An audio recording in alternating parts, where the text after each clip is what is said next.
नमस्कार. रविवारचा दिवस असतो. एक मित्र आपल्या मित्राला मोकळ्या माळ रानावर फिरायला जाण्यासाठी आमंत्रण देत असतो आणि फोन करत असतो. तर तो त्याचा मित्र फोन उचलत नाही आणि थोड्या वेळाने तो बंद करतो, फोन स्विच ऑफ ठेवतो. तेव्हा त्या मित्राला प्रश्न पडतो की का बरं याने असं केलं असेल. आणि हे बघण्यासाठी तो त्याच्या घरी जातो आणि बघतो तर काय, त्याचा तो मित्र नैराश्य अवस्थेत शांत बसलेला असतो. तेव्हा त्याचा मित्र त्याला म्हणतो की काय झालं, तुला निराश व्हायला काय कारण आहे. तर तो म्हणतो की माझ्या जीवनाला काहीच किंमत नाही असं मला वाटतंय, म्हणून मी निराश आहे.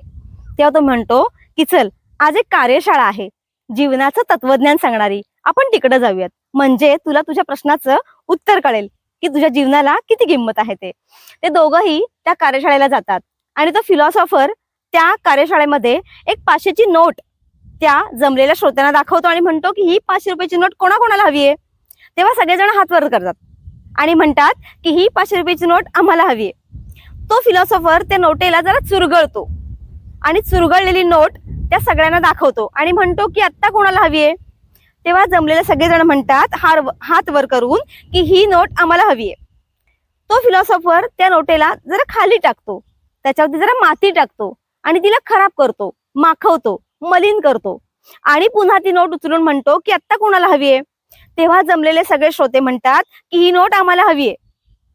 सगळ्यांना ती नोट हवी असते. त्यानंतर तो फिलॉसॉफर त्या जमलेल्या श्रोत्यांना म्हणतो की श्रोते हो, या 500 रुपयाच्या नोटीसारखीच तऱ्हा आपली झाली आहे. आपण आपल्या जीवनाकडे एका वेगळ्या नजरेतनं बघतो. 500 रुपयाची नोट तीच चुरगळली तरीही तिची किंमत 500 रुपयेच राहते.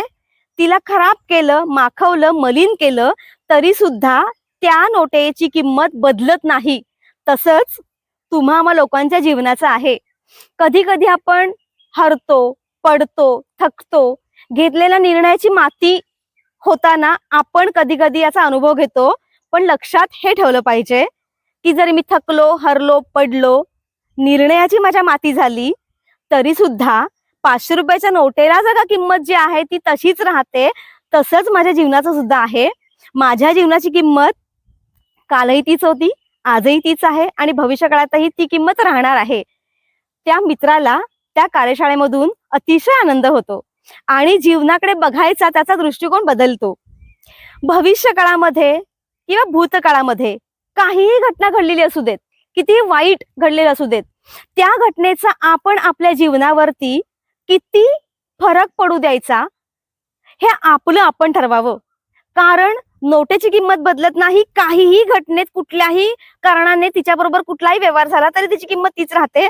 तसंच आपल्या जीवनाचं सुद्धा आहे. यश, अपयश, आशा, निराशा, जे काही आपल्या जीवनाबरोबर घडत असेल, घडणार असेल, तरी सुद्धा आपण लक्षात ठेवलं पाहिजे माझ्या जीवनाला काल, आज आणि उद्या तीच किंमत राहणार आहे. थकलो, हरलो, भागलो, शिणलो तरी सुद्धा मलाच माझ्या जीवनाची किंमत सिद्ध करायची आहे आणि माझ्या जीवनाची किंमत काय आहे ती स्वतःला मलाच ओळखायची आहे. त्यामुळं तुम्हा लोकांच्या आयुष्यात जे काही घडत असेल, कुठलीही घटना घडत असेल, आपल्या जीवनाबरोबर कुठलाही व्यवहार होत असेल, तरीही आपल्या जीवनाला योग्य ती किंमत आपण स्वतःच देऊयात आणि आपल्या जीवनाची किंमत स्वतः ओळखूयात. आणि हे जीवन अनमोल आहे, आनंदी आहे आणि हे आनंदात जगूयात. धन्यवाद.